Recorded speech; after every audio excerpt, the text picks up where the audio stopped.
একটা দিন এমন আসবে যে দিন বাংলাদেশের জনগণ মুসলিম জনতা ভারতের মালিক হবে। এটা আমার কথা না, কোরআন থেকে দলিল নেন।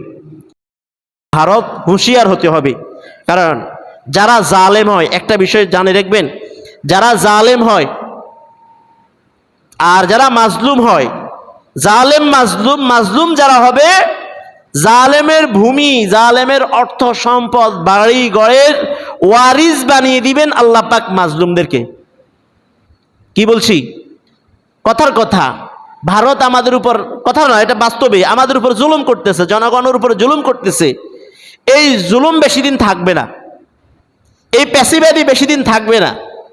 এই জুলুম যারা করতেছে, এই জুলুমের পরিণতি কি হবে ভারত এটা জেনে রাখবে, জেনে রাখা দরকার, এবং সকল জুলুমকারীদের জেনে রাখা দরকার।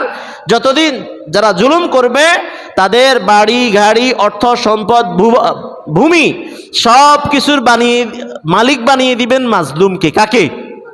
মানে আমাদের বাংলাদেশের উপর যদি জুলুম করে, একটা দিন এমন আসবে যে দিন বাংলাদেশের জনগণ মুসলিম জনতা ভারতের মালিক হবে। এটা আমার কথা না, কোরআন থেকে দলিল নেন।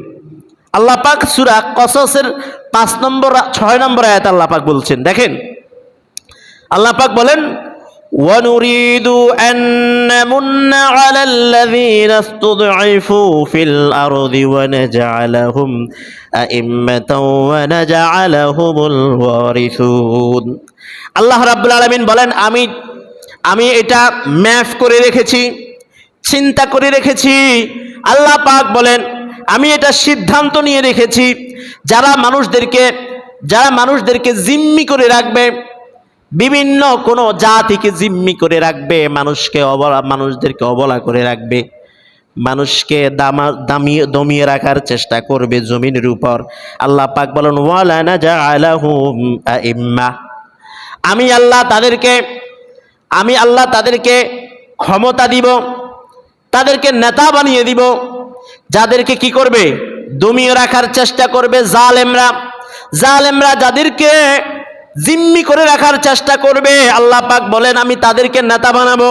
ওয়া নাজআলাহুমুল ওয়ারিসুন, এবং তাদেরকে জালেমদের যত সম্পদ আছে, যত কিছু আছে, সব কিছুর উত্তরাধিকারী বানিয়ে দিব। সুবহানাল্লাহ। এটা কার কথা? কথা বলেন, কার কথা? তার মানে যারা জুলুম যেই করুক, ভারত নয়, যেই করুক, যেই জুলুম করবে, ওই জালেমের ধন সম্পদ ক্ষমতা যত কিছু, সব কিছুর উত্তরাধিকারী বানাবেন আল্লাহ পাক কাকে? মাজলুমকে। কাকে? এটা স্পষ্ট কোরআনের কথা। শুধু তাই নয়, ওয়ানুমাক্কিনা লাহুম ফিল আরদি, এবং আল্লাহ বলছেন তাদেরকে আমি ক্ষমতা দিব। কাকে? মাজলুমকে। তাদেরকে কি দিবেন? ক্ষমতা দিবেন, দুনিয়ার রাজা বানিয়ে দিবেন, দুনিয়ার খলিফা বানিয়ে দিবেন। তার মানে আজকে যেই আমাদের উপর জুলুম করতে চেষ্টা করবে, তাদের জেনে রাখা দরকার আল্লাহ পাকও পরিকল্পনা করে রাখছেন, আল্লাহ পাকও ম্যাপ এঁকে রাখছেন যে তোমাদেরও অবস্থা ভয়াবহ হবে। জেনে রাখো, তোমরাও ক্ষতিগ্রস্ত হবে, তোমরাও সবকিছু হারাবা। জুলুম করবা তো তোমার সবকিছু তুমি হারাইবা। যেই করুক, যেই জুলুম করুক, এই সূরা কসসের 5 এবং 6 নম্বর আয়াত থেকে আমরা স্পষ্ট বুঝতে পারি, যেই জুলুম করবে সে সবকিছু হারাবে, যার উপর জুলুম করবে আল্লাহ পাক তাকে সবকিছুর মালিক বানিয়ে দিবেন। এজন্য ভারতকে হুঁশিয়ার হতে হবে, তুমি আর জুলুম করো না, তোমরা আর জুলুম করো না। ভারত ফারাক্কা বাঁধ, তারপরে তিস্তা ব্যারেজ, আরো ডুম্বু যে গেট ছেড়ে দিয়ে এগুলা যে করতেছে, আমাদেরও এটার প্রতিরোধ গড়ে তোলা দরকার।